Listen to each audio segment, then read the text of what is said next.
So hey guys, welcome back to another video of respiratory system, and we'll talk about the management of asthma in this video. I'll later talk about the GINA guidelines for the treatment of asthma, but not in this video. I'll cover the GINA guidelines in the next video. So we already spoke about the types of asthma. I gave you a brief description about how to differentiate between asthma and COPD. And then I told you about the types of asthma. I told you about the pathophysiology of asthma.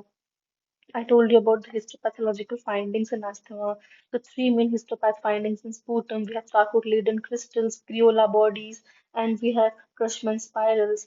And then I told you about the clinical findings. We spoke about the investigation, about patch test, about spirometry, about the radiological investigations, what are the findings in X-ray and in CT scan. And we spoke about all these points. So now we'll move on to the management part.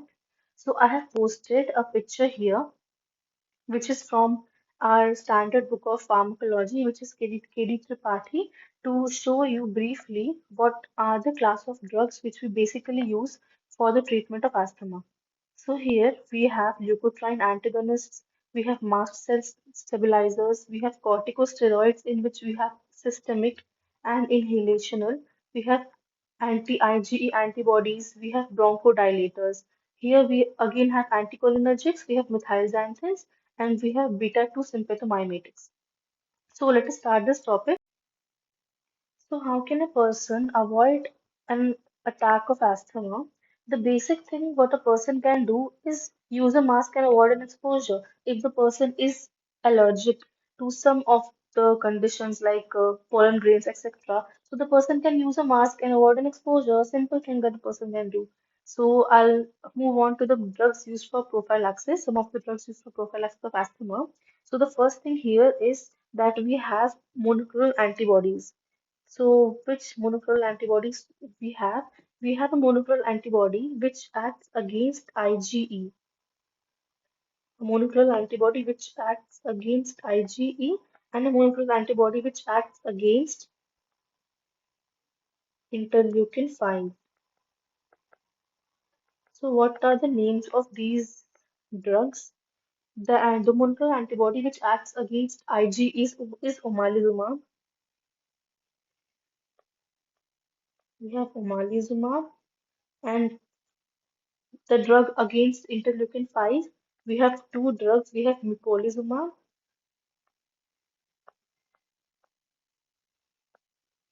and the other drug here is reslizumab. So this was one class of drugs used as prophylaxis. The other one we have are mast cell stabilizers. So here we have sodium chromoglycate,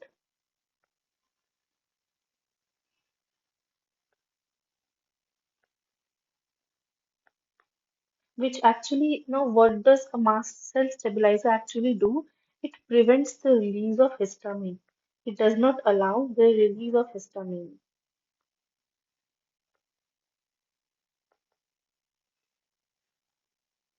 Then we have leukotriene receptor antagonists. Again, we have two drugs over here that are most widely used. We have montelukast and we have zafirlukast.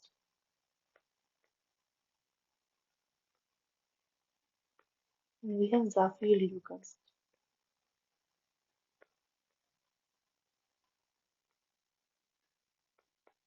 Then again, we have LOX pathway inhibitors.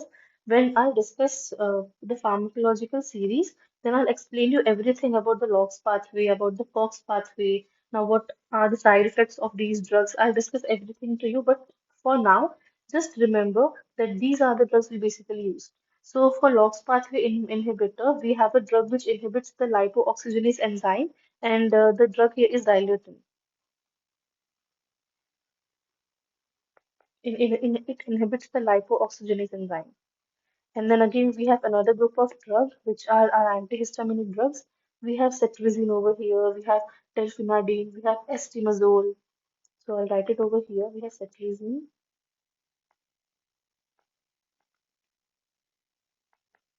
we have terfenadine, we have estimazole,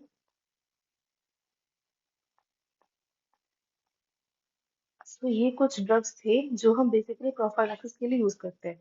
अब हम controller के लिए क्या use करते हैं? कोई asthma का attack, उसको कंट्रोल करने के लिए हम क्या यूज करते हैं? तो यहाँ पे for controller we have corticosteroids, which so we have corticosteroids over here for controllers. Now what do these corticosteroids do? They reduce the inflammation. They reduce the inflammation and they decrease the eosinophilic count too.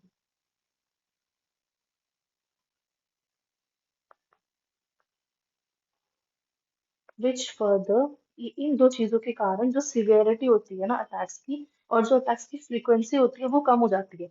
इसलिए हम corticosteroids को basically controller की तरह use करते हैं, क्योंकि ये दो काम करते हैं।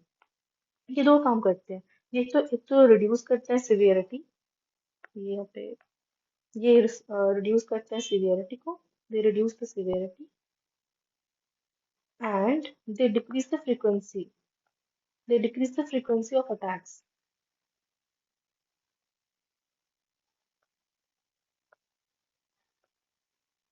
इसलिए हम कॉर्टिकोस्टेरॉइड्स को कंट्रोलर्स की तरह यूज कर सकते हैं।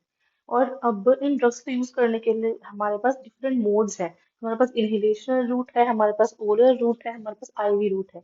अब इनहेलेशनल रूट हम मोस्ट कॉमनली यूज कर सकते हैं, लेकिन ये डिपेंड करता है कौन सा रूट यूज करना है, कि सिवियरिटी क्या है, अस्थमा की सिवियरिटी क्या है, उसके बेसिस पे हम रूट डिसाइड करते हैं। तो सबसे पहले हम इनहेलेशनल रूट की बात करेंगे। इनहेलेशनल रूट के लिए हम बेसिकली माइल्ड या मॉडरेट अस्थमा हो ना, तो हम इनहेलेशनल रूट यूज करते हैं, माइल्ड या मॉडरेट अस्थमा। अब हमारे कौन से ड्रग्स हैं जो हम इनहेलेशनल रूट में यूज कर सकते हैं? कुछ ड्रग्स हैं जैसे फ्लूटिकाजोल,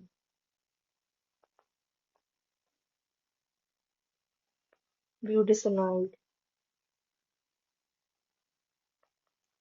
now what is the benefit about these two drugs? ये दो ड्रग्स की बेनिफिट क्या है? क्योंकि इन दो ड्रग्स के ना बहुत कम या फिर ना के बराबर ना सिस्टमिक साइड इफेक्ट्स है।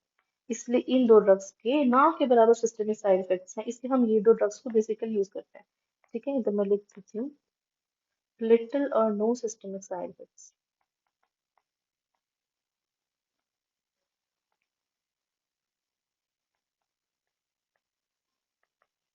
और इनके सिस्टमिक साइड इफेक्ट्स नहीं होते, इसीलिए हमें कुशिंग सिंड्रोम का कोई रिस्क नहीं होता।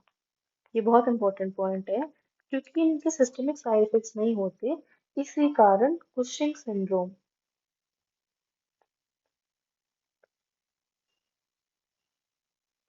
सिंड्रोम का हमें कोई रिस्क नहीं होता है इन दो ड्रग्स के केसेस में। और लेकिन ये जो दो ड्रग्स हैं इनहिबिशन कॉर्टिकोस्टेरॉइड्स, इनके साइड इफेक्ट्स क्या है? इनके साइड इफेक्ट्स क्या है? अभी एक चीज बुरी जो यहाँ पे है ना, ये ओरल थ्रश कॉज करता है, ओरल थ्रश। अब ओरल थ्रश किसकी वजह से कॉज होता है? कौन सा ऑर्गेनिज्म इसके लिए इन्वॉल्व होता है? That is Candida albicans.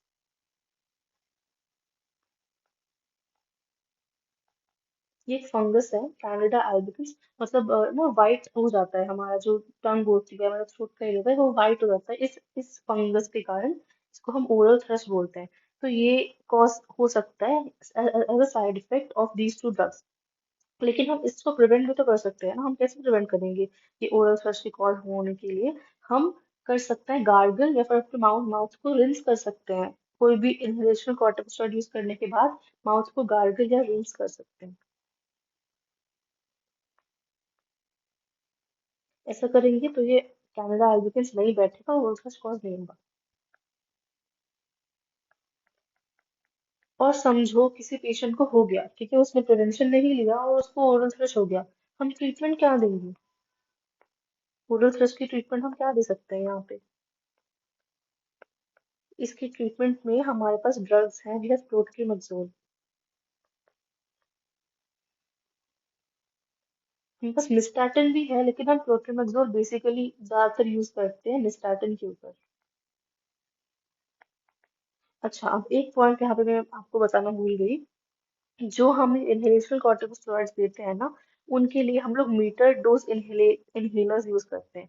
ठीक है, अब हमारे पास दो टाइप के ड्रग्स होते हैं। एक होता है रिलीवर, और एक होता है प्रिवेंटर। रिलीवर होता है कि अगर अस्थमा का अटैक हो गया तो हम सिम्टम्स को रिलीव कैसे करेंगे, एक अटैक के बाद सिम्टम्स को रिड्यूस कैसे करेंगे, उसके लिए हमारे पास ये ब्लू कलर का इनहेलर होता है। और रिलीवर में बेसिकली हम साल्ब्यूटामॉल यूज कर सकते हैं। जैसे फॉर एग्जांपल साल्ब्यूटामॉल एक ड्रग है जो हम रिलीवर के उसमें यूज कर सकते हैं। और एक एक दूसरा ड्रग होता है हमारे पास प्रिवेंटर, जो अस्थमा का अटैक को प्रिवेंट करने के लिए हम यूज करते हैं। जैसे अस्थमा का अटैक हो रहा है, प्रिवेंट करना है, तो हम प्रिवेंटर यूज करते हैं, उसके लिए हम लोग स्टेरॉइड्स यूज करते हैं, और ये रेड कलर के इनहेलर होते हैं। तो ये एक रेड इनहेलर होता है और एक ब्लू इनहेलर होता है। ब्लू इनहेलर होता है, वो रिलीव करता है सिम्टम्स को after an attack. Okay, during during attack और आफ्टर एन अटैक सिम्टम्स को रिलीव करने के लिए। और स्टेरॉइड जो हम देते हैं वो एक रेड कलर का इनहेलर में होता है, they basically use to prevent an attack. तो ये दो टाइप के हमारे पास मीटर डोज इनहेलर्स हैं। अभी हम लोग ओरल कॉर्टिकोस्टेरॉइड्स पे आते हैं। जो ओरल कॉर्टिकोस्टेरॉइड्स होते हैं ये हम लोग कब यूज करते हैं। Now these oral corticosteroids they are used only in the case of severe asthma. Severe asthma के केसेस में हम ओरल कॉर्टिकोस्टेरॉइड्स यूज करते हैं। अब IV corticosteroids, IV corticosteroids use करने के लिए भी कुछ स्पेसिफिक कंडीशंस है कि हम कहाँ इनको यूज करते हैं। हम इनको यूज करते हैं स्टेटस एस्थमाटिकस में।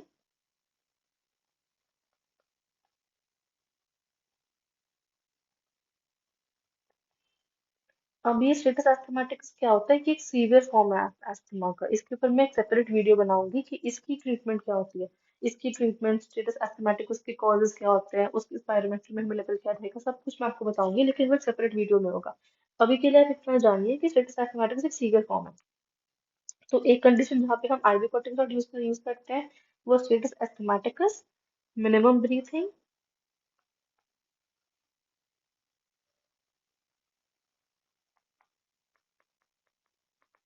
साइलेंट चेस्ट, लेस और नो ब्रीथिंग साउंड।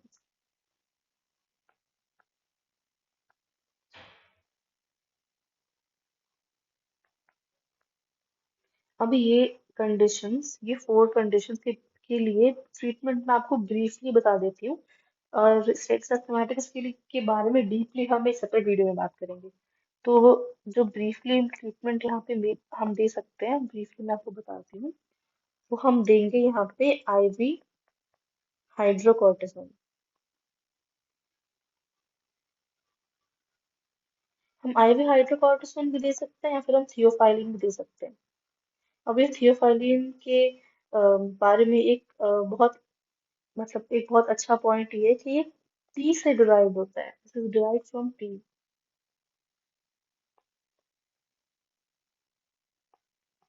जो भी ड्रग्स हम बात कर रहे हैं ये ड्रग्स की क्लास कौन सी है, इनके साइड इफेक्ट्स क्या है, इनके ये कौन किस चीज के ड्रग ऑफ चॉइस है, किसके नहीं है, इनके रिस्क वो सब क्या है, मैं आप इनके बारे में बात करूंगी हमारे फार्माकोलॉजिकल सीरीज में।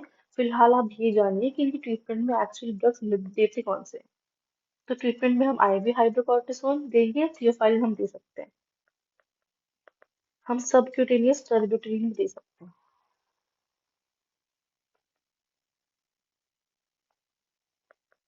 थर्ड ट्रीटमेंट है 100% ह्यूमिडिफाइड ओटी।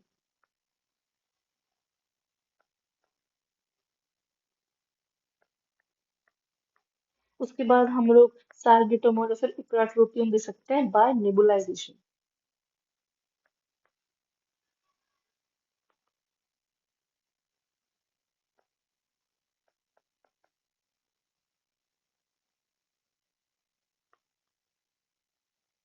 Bye nebulisation.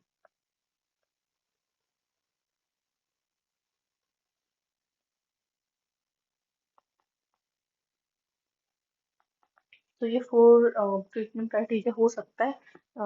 अगर किसी भी इंसान को इन फोर में से कोई कंडीशंस हो तो हम यहाँ पे ये ट्रीटमेंट ऑप्शंस प्रोवाइड कर सकते हैं। अभी हमने कंट्रोलर्स की बात कर ली जो एक्चुअली हमारे कॉर्टिकोस्टेरॉइड्स थे। अब हम लोग बात करेंगे रिलीवर्स की। सो रिलीवर के लिए हमारे पास बेसिकली दो टाइप के ड्रग्स हैं। हमारे पास M3 ब्लॉकर्स हैं और बीटा 2 एगोनिस्ट्स हैं। अब M3 ब्लॉकर्स में हमारे पास दो टाइप के आते हैं। We have two type of drugs for M3 blockers. We have SAMA and we have LAMA. They are short acting muscarinic receptor antagonist and long-acting muscarinic receptor antagonist. Now, what are the examples of these drugs? For SAMA, we have ipratropium,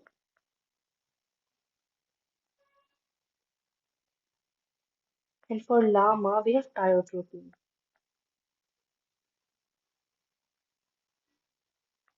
Now, what are the side effects of these drugs? One of the side effects of ipratropium is that it can cause dry mouth. And with tiotropium, these they don't cause dry mouth. Okay, so these drugs they are basically used for mainly used in COPD and status asthmaticus. I had told you earlier that here we use ipratropium. Okay, I'm sorry. Here we use ipratropium by nebulization method in status asthmaticus. It can be used in status asthmaticus. And this LAMA over here, this is basically used for maintenance purpose. It is basically used for treatment. This RX here is treatment, maintenance treatment of bronchial asthma and COPD.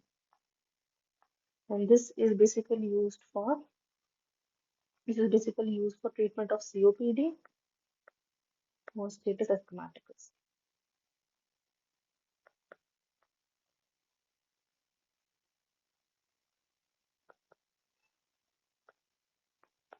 Now the other drugs here we have beta 2 agonists. Now in beta 2 agonist again we have two types. We have SABA, short acting, LABA, and long, which are long acting. So these SABA over here they mostly end with buta. They have buta in their name, and the LABA ones they have metro in their name. Okay, this is a like for still extra point I told you over here. This should be basically covered in pharmacological lectures, but it's okay. Sometimes we just go with the flow. So the first drug over here we have salbutamol,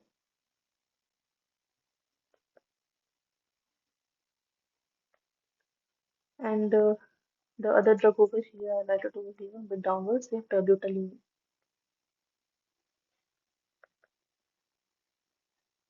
We have salbutamol and we have terbutaline. Now, this salbutamol, this is the drug of choice. This is the drug of choice for acute COPD. And this is the second drug of choice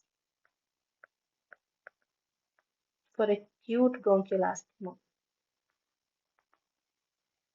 अभी तक हम यही सुनते आए हैं कि हाँ asthma है साल्ब्यूटामोल दो, एस्थमा है साल्ब्यूटामोल दो, लेकिन ये थोड़ा सा शॉकिंग था कि एस्थमा के लिए जो साल्ब्यूटामोल है वो ड्रग ऑफ चॉइस नहीं है, वो सेकंड ड्रग ऑफ चॉइस है. Drug of choice salbutamol is actually for acute COPD.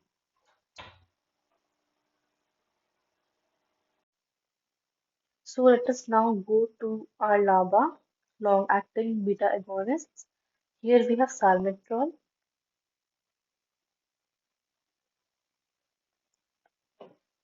we have formoterol,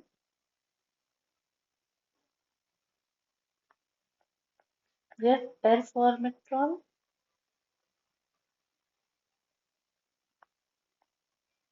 and then we have indactrol.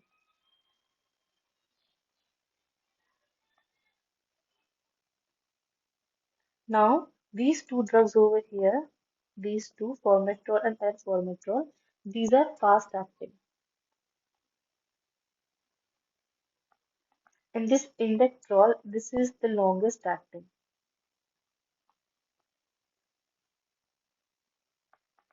And this salmeterol over here, this salmeterol has a very slow onset. This salmeterol, it has a slow onset. So it is basically used for maintenance treatment only. This one, salmeterol, this is basically used for maintenance treatment. On the other hand, this salbutamol over here, this salbutamol, this is the fastest acting of SABA. This is the fastest acting. So this was about our SABA and LABA. So the next thing to be discussed are our GINA 2023 guidelines, but I'll talk about these in the next video because this itself needs a lot of time to explain. Now, one more point here is that mostly the combination therapy we give, the most commonly used combination therapy is we give our ICS inhalational corticosteroids plus formoterol.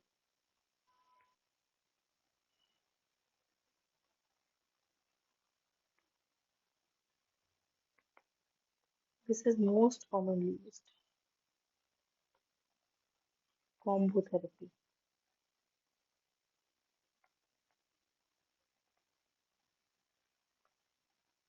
So this was all the drugs which we use for the treatment of asthma, and we'll go to the GMA guidelines in the next video. Till then, thank you for watching and keep on studying. Thank you so much.